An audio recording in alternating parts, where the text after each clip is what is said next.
तो आज हम पढ़ेंगे क्लास 11th की इंग्लिश रीडर हॉर्नबिल, जिसका कि सेकंड चैप्टर है we are not afraid to die if we can all be together, जो कि Jordan Cook and Alan East द्वारा लिखी गई है। इस स्टोरी के नेम का मतलब है कि यदि हम साथ में रहेंगे तो हमें मरने से डर नहीं लगता है। ये स्टोरी जो है एक बिजनेसमैन की है जो कि 37 साल के हैं। इनकी एक बेटी है, एक बेटा है और एक वाइफ है जिसका नाम है मेरी। बेटा जो है वो 6 साल का है। इनकी जो डॉटर है वो 7 साल की है। और ये जो स्टोरी है ये 1976 की है, मतलब 1976 जुलाई की बात ये कर रहे हैं। तो जो बिजनेसमैन थी उनकी इच्छा थी कि वो एक बार जो समुद्र रहता है उसकी शेर पर निकल जाए और उसकी जो पूरा अपने जो ओशियंस है सारे ओशियन के कि वो यात्रा कर सकें। तो वो क्या करते हैं कि इस यात्रा के लिए बहुत पहले से, मतलब कम से कम 16 साल से प्लानिंग कर रहे होते हैं कि हम यात्रा पर जाएंगे, और वो यात्रा पर जाने की तैयारी में लगे रहते हैं। तो वो यात्रा पर जाने के लिए सारे मैप रीडिंग्स करते हैं, क्योंकि समुद्र में तो कोई दिशाएं होती नहीं है, तो हमें मैप रीडिंग्स करनी पड़ती हैं। तो वो क्या करते हैं कि मैप रीडिंग करना सीखते हैं। 16 साल की जो टाइमिंग रहता है उनके पास, उसमें वो क्या क्या करते हैं, वो मैप रीडिंग करते हैं, वो नाव चलाना सीखते हैं, वो बोटिंग सीखते हैं, उसको हैंडल करना सीखते हैं, और उसके बाद वो अपने जाने का रास्ता डिसाइड करते हैं कि हम किस रास्ते से किधर जाने वाले हैं। इसके लिए वो एक नाव भी तैयार करते हैं।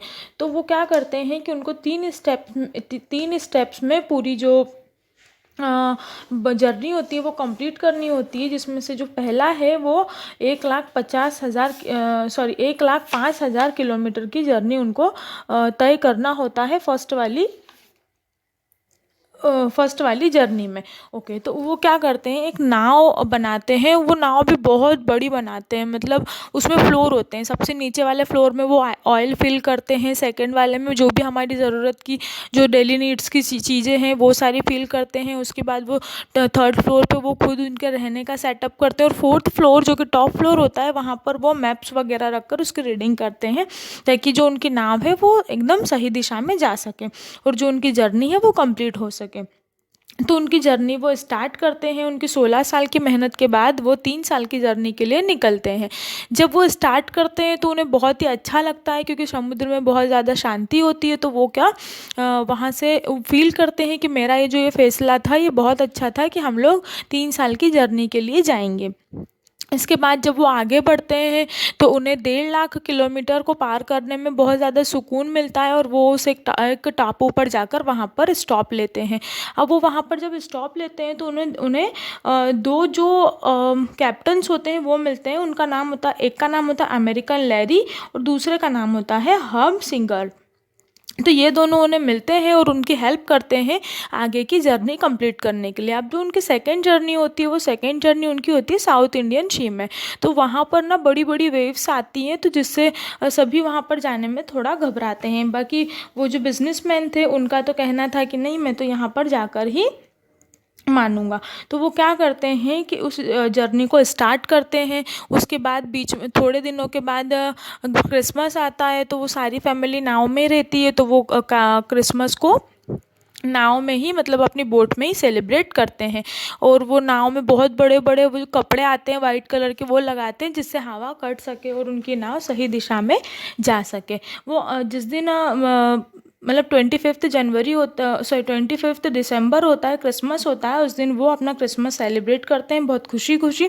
और उसी रात को वो आराम से जब सोते हैं तो तेज़ तेज़ हवाएं चलने लगती हैं। उनकी जो बोट है वो अंडर कंट्रोल हो जाती है, और उनकी जो बोट है वो इधर उधर, मतलब उनका जो रास्ता रहता है बोट का वो थोड़ा सा भटक जाती है। बाकी कैप्टन क्या करते हैं, फटाफट जाते हैं, मैप रीडिंग करते हैं और उस नाव को, उस बोट को हैंडल करने की कोशिश करते हैं।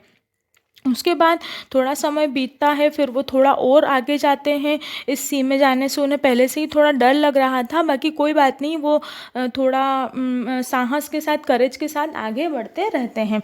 उसके बाद क्या होता है कि एक बहुत बड़ी लहर आती है और उनकी नाव को झंझोड़ कर रख देती है, जिससे कि उनके अंदर थोड़ा सा डर बैठ जाता है कि मैं अपने बच्चों को और अपनी वाइफ का ध्यान कैसे रख पाऊँगा अगर इस तरीके से हवाएं चलेंगी। तो हवाएं ना बहुत तेज़ चल रही होती हैं एकदम, इंसान को मतलब नाव को तो उन्होंने कुछ समझ ही नहीं रखा था। इतनी बड़ी बड़ी लहरें थी कि वो बिल्कुल नाव को झंझोर देती थी। तो उनका जो रास्ता था वो भटक चुके थे। उसके बाद लेकिन समुद्र रहता है, वो मैप रीडिंग जानते हैं, तो वो बार बार अपने नाव को कंट्रोल करने की कोशिश कर रहे थे।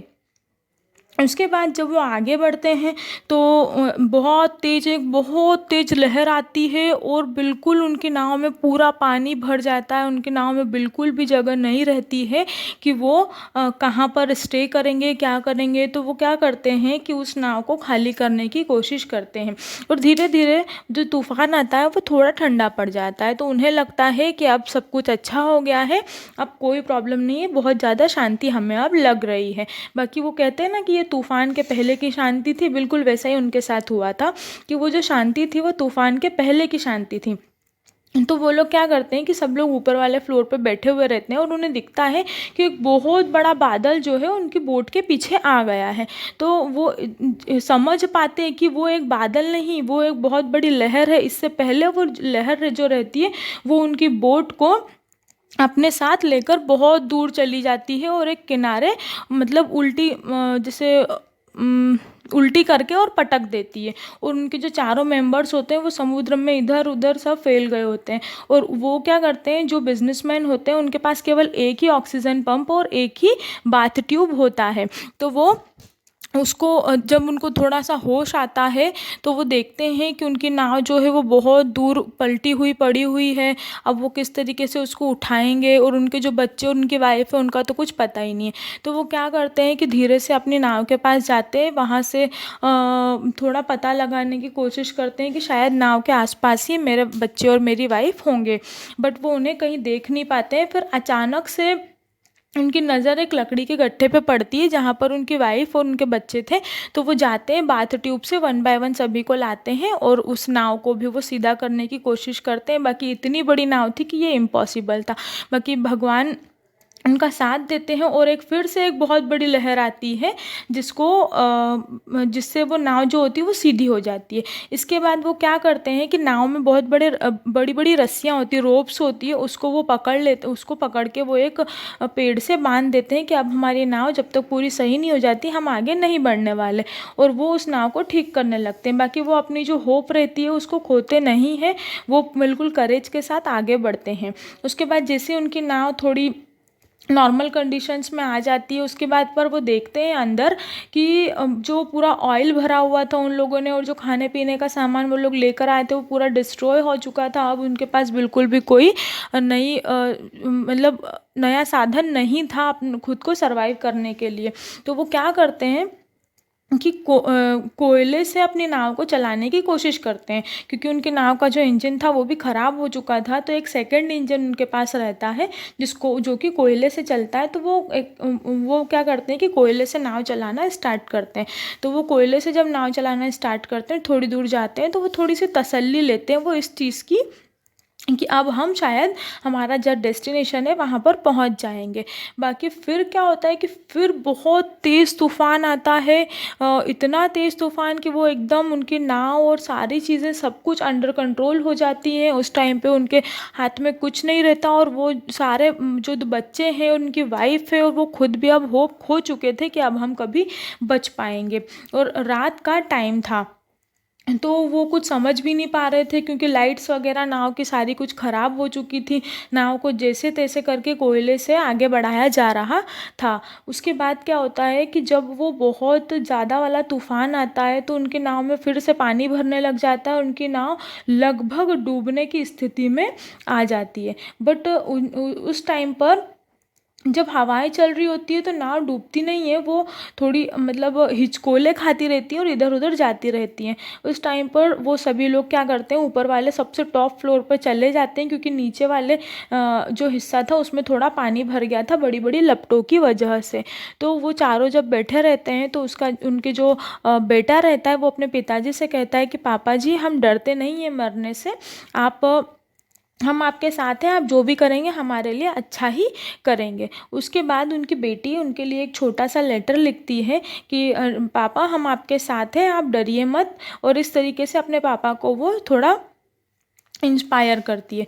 तो जो बिजनेसमैन होते हैं उनको भी लगता है कि अब मुझे अपने बच्चों को बचाना है, तो वो क्या करते हैं कि उनके यहाँ पर मोटर पंप्स, जो छोटे छोटे मोटर पंप्स होते हैं, उनसे वो पूरा पानी खाली करते हैं, दोनों बच्चे, उनकी वाइफ और वो खुद। तब जाके वो पूरा नाव का पानी ख़त्म होता है। उसके बाद वो अपने बेटे को नाव चलाना सिखाते हैं और वो बोलते हैं कि मैं जिस डायरेक्शन में तुमको बोलूँगा उस डायरेक्शन में तुमको अपनी नाव मोड़नी है। और वो सबसे टॉप फ्लोर पे जाते हैं, उसको डायरेक्शन बताते हैं, मैप रीडिंग करते हैं। उनका जो बेटा है वो नाव चला रहा होता है, उनकी जो वाइफ है वो भट्टी में कोयले डाल रही होती है, उनकी जो बेटी होती है वो कोयले लाकर दे रही होती है। मतलब जो पूरी फैमिली है वो बहुत ज़्यादा स्ट्रगल कर रही होती है उस टाइम पर। बट वो कहते हैं ना कि एकदम चमत्कार हो गया। तो वो क्या करते हैं कि जब छत पे चढ़ते हैं तो वो देखते हैं कि अगर मैं इस बोट को करेक्ट 185 डिग्री पर अगर मूव कर देता हूँ तो शायद हम बच जाएंगे। और वो क्या करता है, अपने बेटे को इंस्ट्रक्शंस देता है कि तुम हमारी बोट को 185 डिग्री पर टर्न आउट कर दो। तो उनका बेटा सेम वही करता है और वो पहुंचने लगते हैं। और जब वो ऊपर चढ़ते हैं तो वो ये देखते हैं कि थोड़े समय के बाद अगली सुबह जब वो देखते हैं कि हाँ, हमारे थोड़ा सा दूर, 2 से 3 किलोमीटर दूरी पर हमें एक टापू दिख रहा है। बाकी उनके पास इतने कोयले नहीं थे कि वो उस टापू पर पहुंच पाए। उनके पास उनको वापस से एक होप मिल गई थी कि नहीं, अब हम पहुंच जाएंगे, हमें हमारी जो नाव है वो मिल जाएगी, सॉरी, हमें हमारा जो टापू है वो मिल जाएगा। तो बट क्या होता है कि जब वो मतलब जो टापू होता है उससे 200-300 मीटर दूर रहते हैं, उस टाइम पे उनका कोयला ख़त्म हो गया रहता है और उनके पास केवल एक ही बाथ टब बचता है और एक ही ऑक्सीजन सिलेंडर भी बचता है। तो जो बिजनेसमैन होते हैं वो क्या करते हैं, वो समुद्र में छलांग लगा देते हैं और जो नाव की रोप होती है उसको पकड़कर तैरते हुए टापू पर चले जाते हैं।